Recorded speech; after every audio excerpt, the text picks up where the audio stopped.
आज काशीपुर में छोटी नीम के पेड़ के नीचे भारत की प्रथम महिला प्रधानमंत्री और लौह महिला के नाम से विख्यात इंदिरा गांधी जी की जयंती के अवसर पर महानगर कांग्रेस के तत्वाधान में एक श्रद्धांजलि सभा का आयोजन किया गया। इस अवसर पर दर्जनों कार्यकर्ताओं ने एकत्रित होकर इंदिरा गांधी के चित्र पर पुष्प अर्पित कर उन्हें ससम्मान श्रद्धांजलि दी।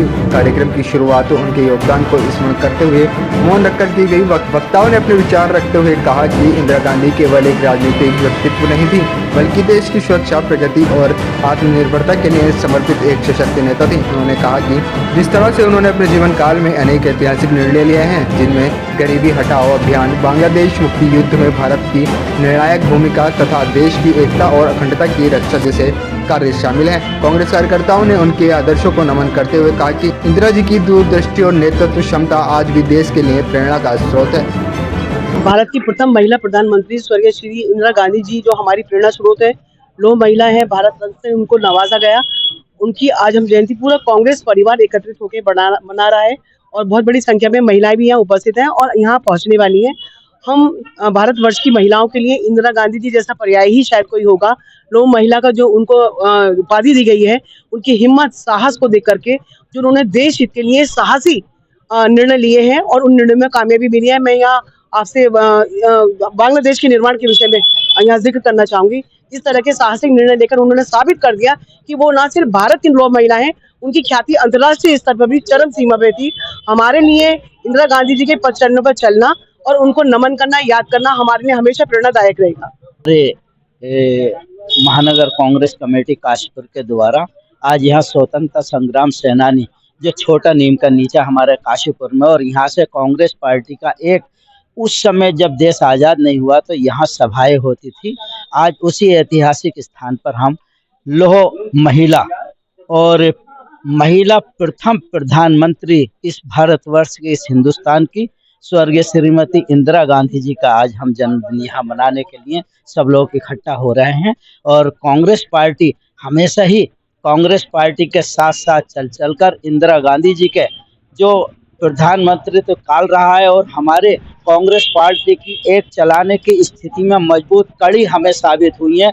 आज कांग्रेस पार्टी उन्हें के बताए हुए रास्ते पर चलेगी और सदा चलती रहेगी, क्योंकि जो श्रीमती स्वर्गीय इंदिरा गांधी जी ने भारतवर्ष को दिया है वो आज तक कोई नहीं दे सकता। और हम कांग्रेस पार्टी के लोग जितने भी हैं उनके बताए हुए पर रास्ते पर चलने के लिए कांग्रेस पार्टी को आज उसी स्थिति में पुनः लाने की कोशिश कर रहे हैं। और सन उत्तराखंड में सन 2027 के चुनाव को कांग्रेस पार्टी यहाँ सत्ता हासिल करेगी।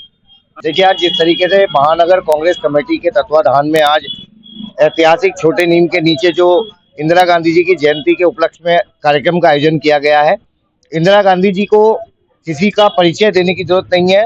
इंदिरा गांधी जी अपने आप में एक शख्सियत थी जो है विदेशों को अपने अंडर में रख करके और अपना लोहा मनवाती थी। आज के समय में आप देखिए, आज के जो प्रधानमंत्री हैं वो किसी लायक नहीं है। जनता सब जानती है। एक रिक्शे वाला बेचारा बता देगा, एक गरीब आदमी बता देगा कि प्रधानमंत्री लोगों को बेवकूफ बना रहे हैं। लेकिन जो लोहा इंदिरा गांधी जी ने लिया, शायद ही कोई प्रधानमंत्री ले पाएगा। हमारा उनको शत-शत नमन है और शत-शत श्रद्धांजलि है। वैसे आज का दिन नहीं है, पर सरकार ने अभी रजिस्ट्री पर 25,000 से 50,000 कर दिए।